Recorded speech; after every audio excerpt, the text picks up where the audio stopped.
investing in property makes sense. Investing in the right property takes knowledge. Welcome to the Rewarding Property Decisions podcast. I'm Jarrod McCabe, Director of Wakelin Property Advisor. Join me for expert insights into the fundamentals, trends and opportunities to help you create long-term wealth through smart property decisions. Welcome everyone to episode 95 of Rewarding Property Decisions. An unfamiliar face potentially to some of you and voice. Jarrod Telfer is my name, and whilst I've been a guest on the other side of the fence with Jarrod on a number of podcasts over the last couple of years, the keys to the car have been thrown to me today by Jarrod, and I'll be bringing you this week's episode. For those not familiar with me or unfamiliar with me, I look after our clients' needs, property needs in the immediate and ongoing post-purchase stage. So anything in the weeks and months leading into and after settlement, right through to being a source of advice and assistance in the years after purchase. Central to this role is, and becoming more and more a big facet of my job, is to help our clients with property management related matters. It's a very interesting role, and it's one that I've been ruminating on for a number of years now. The expectations of property managers and what they bring to the process of investment, of holding an investment property.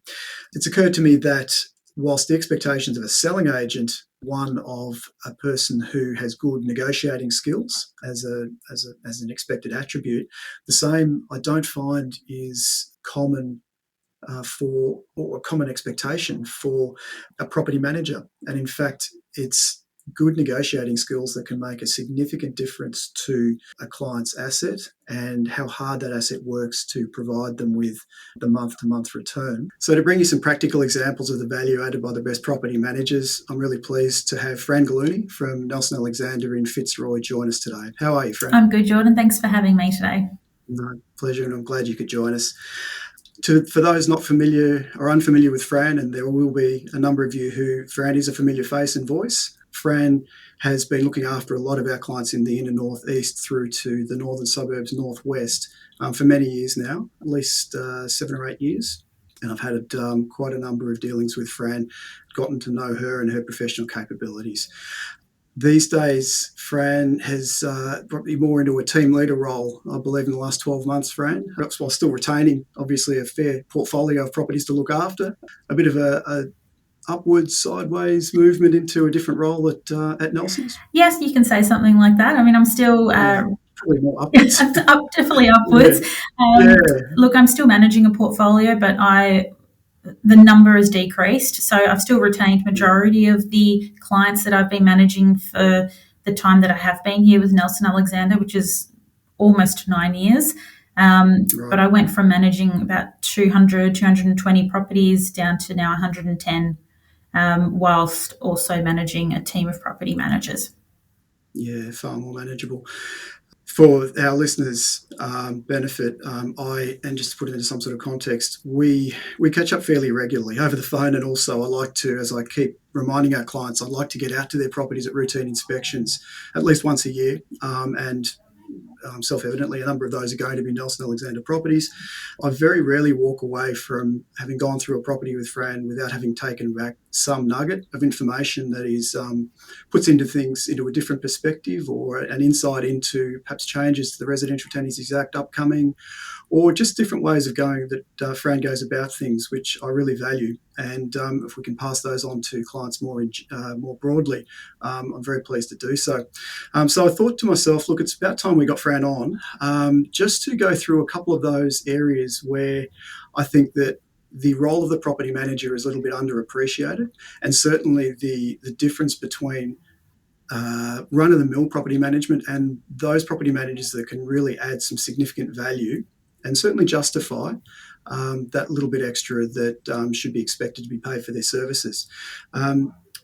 There's a couple of areas that stand out in particular, and if we can move on to a couple of others, we will. But there's the first one in particular, Fran, that I'd like to have a chat, and we have spoken about this a number of times, is the way of going about negotiating rent increases. Now, I get a number of clients that get in touch with me and ask, look, the property managers come back to me with this suggestion of a rent increase after the expiration of the lease. Does it look right? does it sound about right? And I look at the justification which it's based on, and I wouldn't say every day of the week, but more often than not, it sort of feels as if a bit of a look, $5-10 a week is enough, and this is the justification, and it's 60 or 70 comparable properties which really aren't that comparable at all and are just stocking stuffers rather than providing some real insight for the client. My view is that a lot of property managers are a little bit timid, potentially in negotiating a reasonable rent increase out of the tenant, but equally the mistake can be made of setting things too high, and there's a nice middle ground. But I'm interested, Fran, in your approach and some of the things that you consider when approaching a tenant with what's probably not great news for them, and that's a rent increase, but how to maximise things for our client. Oh, look, it's a good question because there are certain options that I have to take and considerations that I put in place as well. Because if it's a long-term tenant, someone that's not causing any grief to myself or therefore no grief to the owner, but they are slightly under market, then you need to weigh up your options regarding, is it worth losing this great renter who's maintaining your property as if it was their own for an additional X amount of dollars? So, I mean, yes, we absolutely go to market rent first. We have a look at what the market is showing as an increase. But having said that, that might not always be your best option.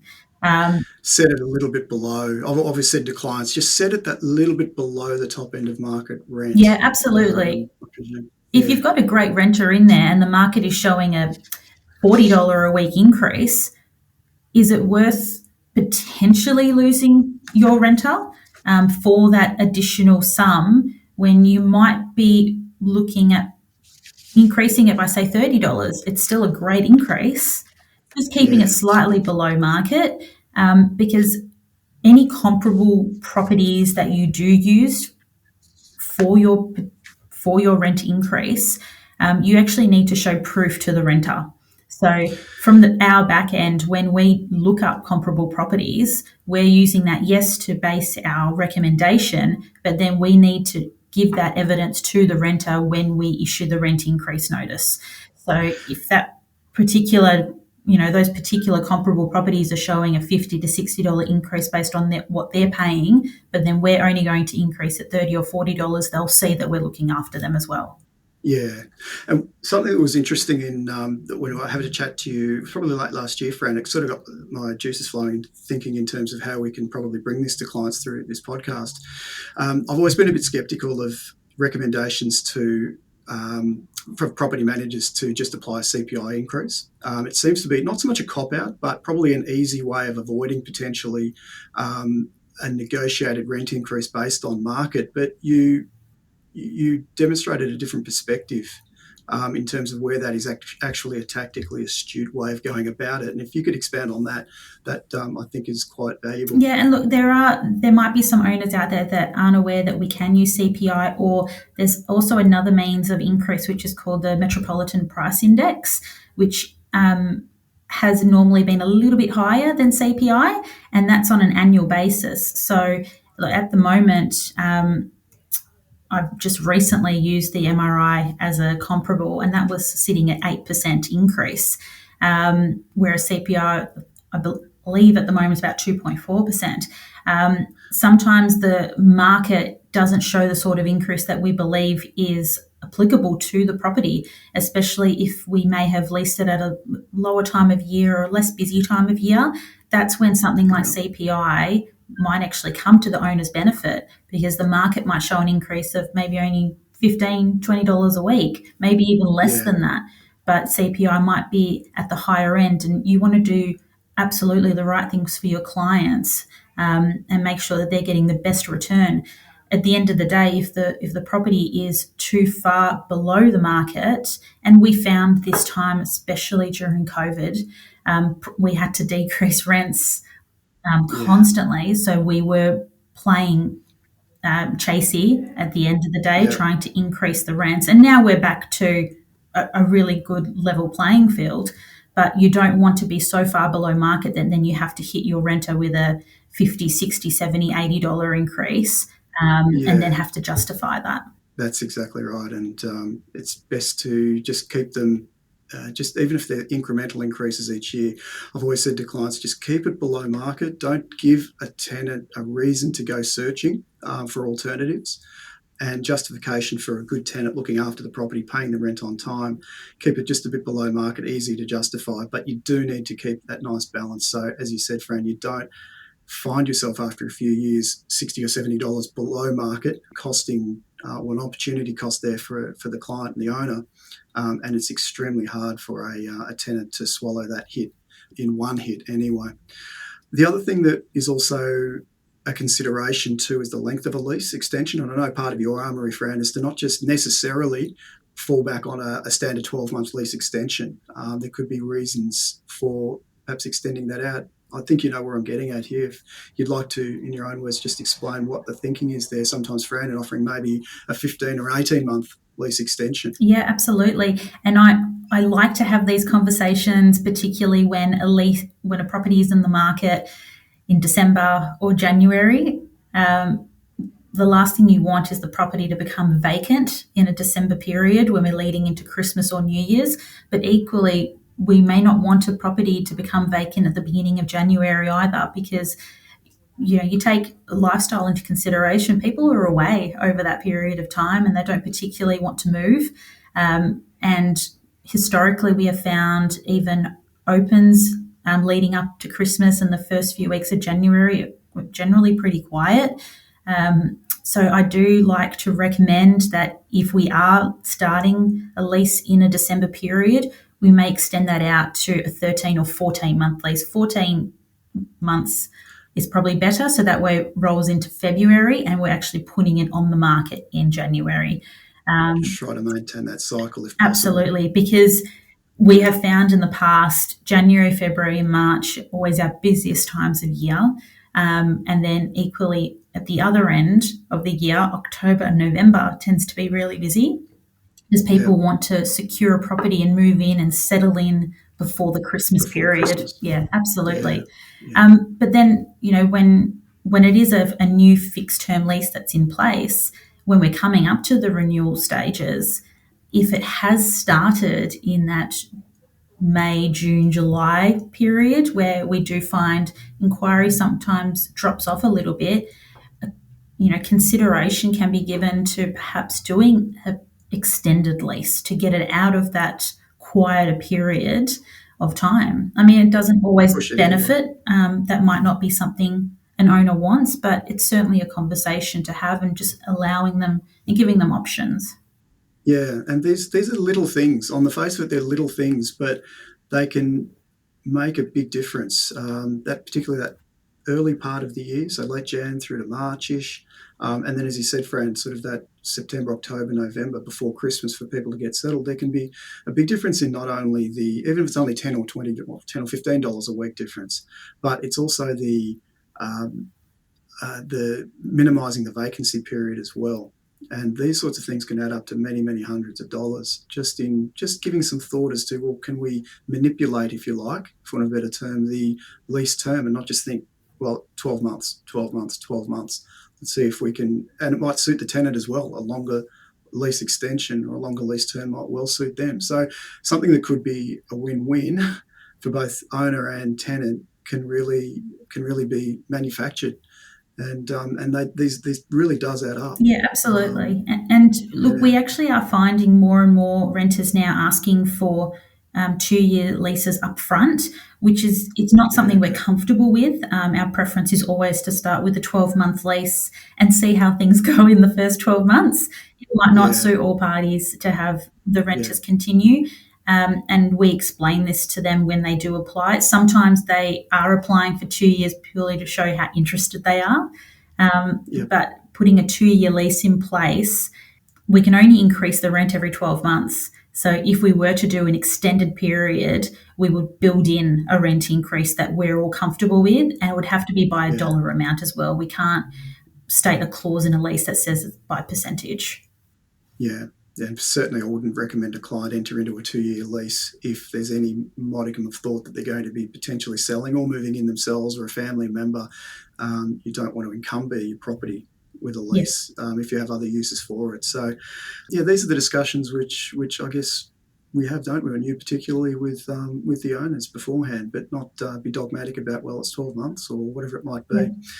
And one last on this issue, point too is potentially something in a market which isn't as positive, I suppose. The rental market hasn't been as positive as the last maybe year or 18 months, but where conditions are a bit flat, you want to maintain or retain your tenant. You also want to extract a little bit more money out of the tenant if possible, just to keep that lease, the rent moving a little bit, is again a win-win, maybe a give to get. So potentially suggesting to an owner, and this proactive advice that owners are looking for, is for potentially an inclusion of a feature that might be of benefit to the tenant. So, for instance, a split system air conditioning unit. Sure, we have to have heating, but cooling isn't at the moment a requirement. But that could be something that a tenant would look at and say, well, yeah, that would be enough reason for me to give strong consideration to signing on another lease. And yeah, for that, I'm more than happy to pay $10 or $15 a week extra. The return on investment is very good, but it also adds some capital value to the property, minor, but adds some capital value. And I'd expect also, Fran, that it's something that would be, when the property eventually does fall vacant, might just be that difference between, say, a 3-week vacancy period or a 4-week vacancy period to maybe a 1 or 2, which could be $1,000, $1,200 difference, which virtually pays for half of the split system unit in the first place. Absolutely, absolutely. All things to consider. Tactics, we are finding we're pretty fortunate, at least on this side of town, that properties are leasing fairly quickly. However, I'm already having these discussions with most of my clients leading up to the tenant vacating, or whether it's at a routine inspection, and that's when we can start having these conversations with the owner and saying, this property here leased for X amount of dollars. However, these are the added benefits that property has. Yours is on par, or it's the same layout, or whatever it might be. But there are considerations to be given. So your property doesn't have a split system, but it does have a heater. Let's look at what can we set apart with your property. So if it means putting a split system in, and yes, a split system might be $2,500, $3,000 depending on the size of the unit. But consider how much it will cost with advertising, letting fees, and a possible vacancy period if they do decide to vacate. Yeah, it's just having a good idea as to what your market, so your demographic in the market that you're working in values, and hitting those touch points, I suppose, in a sensible way that benefits the tenant, but certainly with the idea of, well, for the long-term, medium and long-term benefit of our owners. Yes. Yeah, good stuff. So there's probably about 4 or 5 different topics that I wanted to touch on today. We probably don't have time, Fran, but a second one I think it is important to talk about too, because it's not a frequent issue that I find. You might more so, but it's a situation as to how to handle a lease break situation. Now, the basic understanding of a lease break, obviously, 12-month lease is signed by the tenant. For whatever reason, the tenant wants to vacate earlier, which they're entitled to do so, subject to certain conditions and obligations being met. But and I'll let you explain in greater detail, Fran, but the obligation of the owner in this situation is to release it, sure, and the tenant's required to pay their rent up to either the point of lease expiry or a new tenant having been able to be backfilled, so to speak. But the advertised rent can't be more than what the original lease of the lease break tenant is paying.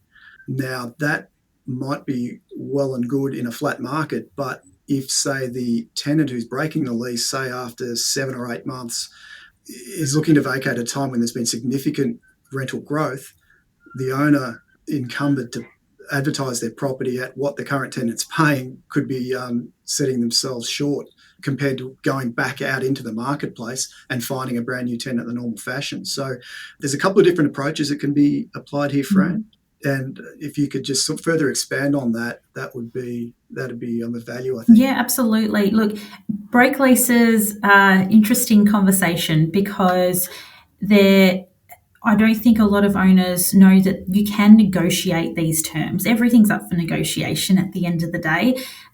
Circumstances have changed with legislation. So with break lease costs, we can only go back and actually charge a renter break lease costs on their first fixed term lease. So any renewed lease, besides the rent, up to securing a new tenant or the end of fixed term, whichever comes first, there won't be any other charges. So essentially, we can only charge the renter what the owner has been out of pocket for. So on a renewed lease, there's no advertising costs and there's no letting costs because we haven't needed to go to market. If it's a renewed lease and we are finding that if we were to do a rent review at the time and we're looking at possibly a $30 rent increase, we'll just use that number as an example, I would probably actually be going to the owner and saying, well, there's 6 weeks left on the lease, or there's 8 weeks left on the lease. I would treat it as a vacate, because if they were going to vacate at the end of their fixed term anyway, you're already looking at X, Y, and Z costs. Let's allow them out of their lease, allow them to give it the full 28 days and make them pay for their full 28 days like they would if it was a standard vacate. But then we can go to market at an increased rent. If you hold the renter to their break lease, you aren't allowed to increase the rent, but on top of that, that particular amount will have to be fixed for the next lease as well. So we would advertise it if it's a $600 a week property, but it could be $630, $640, $650, but they're only paying $600. We have to put it on at $600, and then you can't increase it for another 12 months because that's what any new renter will sign. Equally, though, if it's during a time where it might be a quieter period, then it might be worth having that conversation with the owner saying, let's let them out of their lease and give you the opportunity to possibly do some upgrades to the property, and then we can increase the value of the property even more.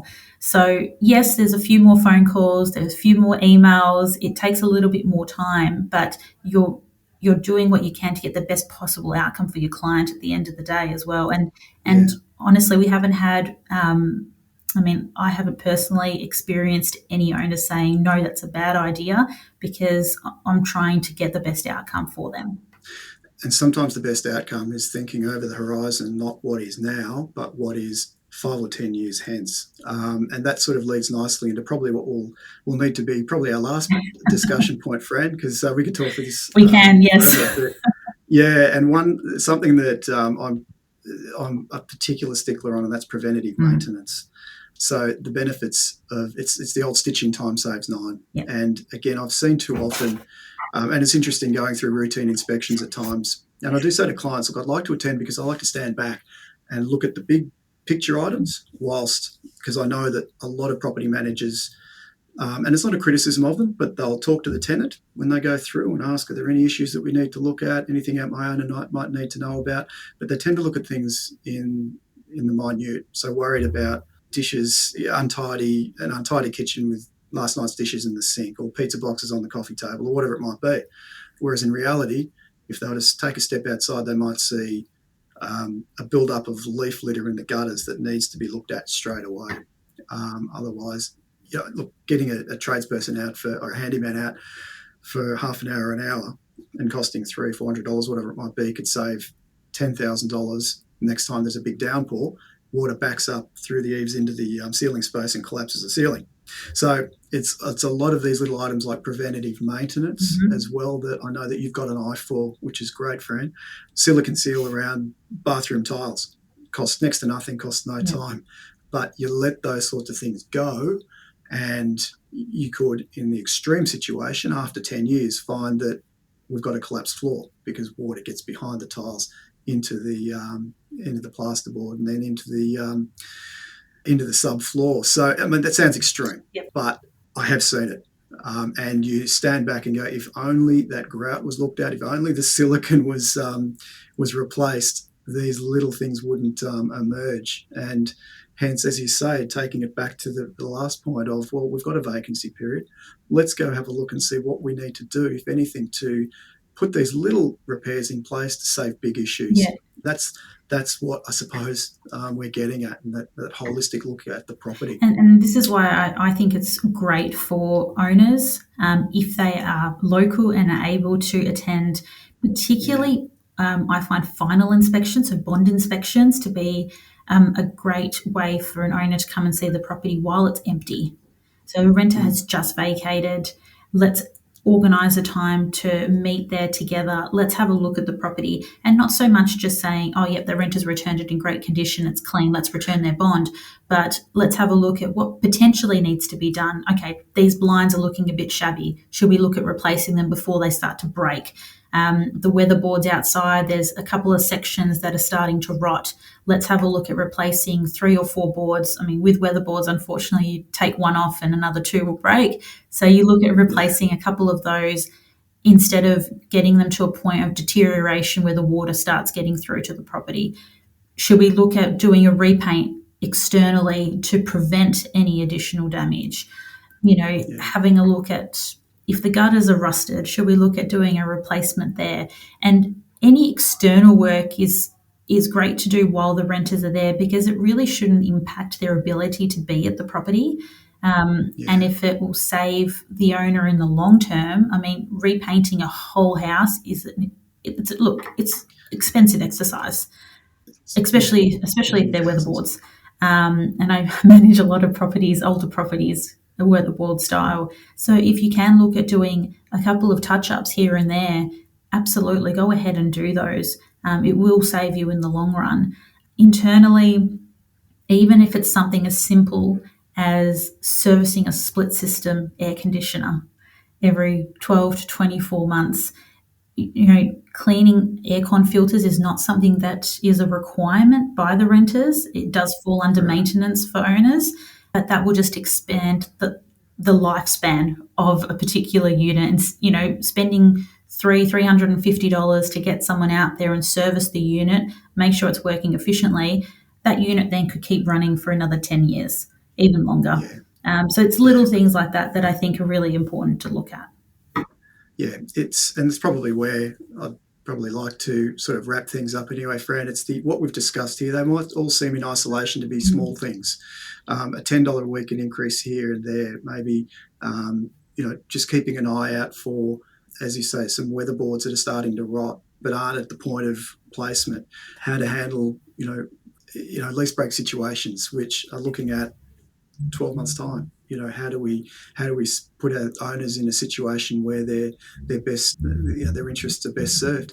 A lot of these things add up to things that are quite significant, and in my experience, it's the experienced property managers that are able to look outside the box and provide their clients with this sort of advice. So, I really appreciate your time today, Fran. Thanks very much for that. There's plenty more, as I said, that I could have hit you with and sought your thoughts on, maybe for another time, maybe part 2 and later in the year, because I know that we've got upcoming changes to the Residential Tenancies Act again later in the year, so it might be a nice opportunity to reconvene then. But thanks again. Thanks very much for joining us, Fran, and really appreciate it. Thank you so much for your time. Appreciate it.